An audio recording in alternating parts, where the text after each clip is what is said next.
Right, show that the sequence 3r squared plus 3r plus 1 between numbers of 1 and n minus 1, made it big so you can see it, equals n cubed minus 1. Right, so there's three parts of this one we need to deal with. I'll do 3r squared, I'm going to deal with 3r, and I'm going to do the plus 1. Okay, I'm going to split my page up because these can get confusing. Right, so 3r squared, I'm going to break it up to be a sum of 3. R squared. Right, you are given this formula here, which is going to be 1/6 of n brackets n plus 1, 2n plus 1, and I'm just going to put in square brackets. I'm going to put my 3 here because sometimes I can forget about this number. Let's substitute our top value, which was n minus 1, sorry, from the question. So I've got 1/6 of n minus 1. N minus 1 plus 1, which leaves me with n.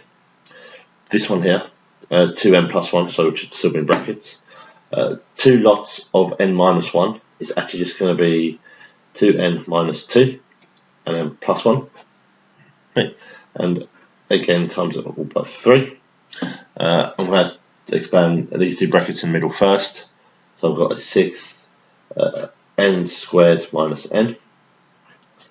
And this one here just becomes 2n minus 1. This one here, let's do these proper brackets. N squared times 2n is 2n squared. N squared times minus 1 is minus 1n squared. Minus n times 2n is minus 2n squared. Minus n times minus 1 is positive n. I'll put all this in brackets. I'm just going to times these together, just because I can. 3 over 6 will make it a half.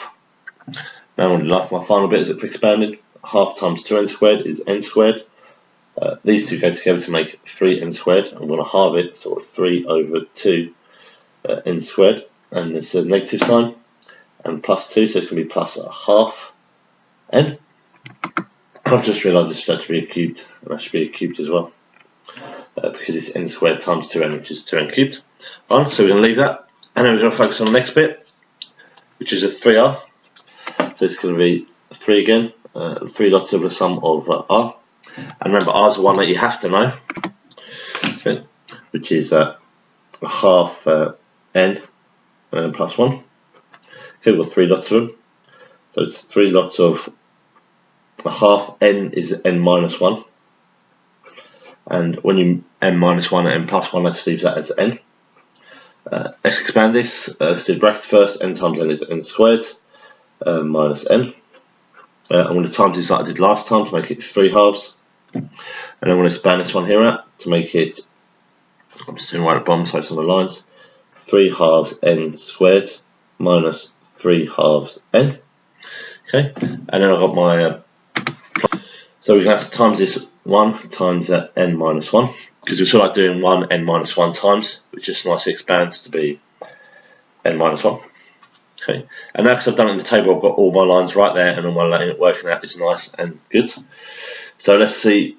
So I've got n cubed minus 3 halves n squared plus a half n, and we'll use the next bit, plus 3 halves n squared minus 3 halves n plus n minus 1. Let's go through our powers. N cubed, nothing's happened to that, so it stays the same. Okay, and then I've got 3n squared. Anything else n squared? Oh, plus 3n squared. Nothing else, so they cancel that. Okay, I'm just going to put a box around, so I know I've already identified them as cancel out. Just the ends on its own. I've got a positive half, and a minus 3 halves, and a positive 1. Half plus 1 is 3 halves, so they also cancel out. So now I've identified them as cancelling out, and my minus 1 stays where it is, which is just minus 1.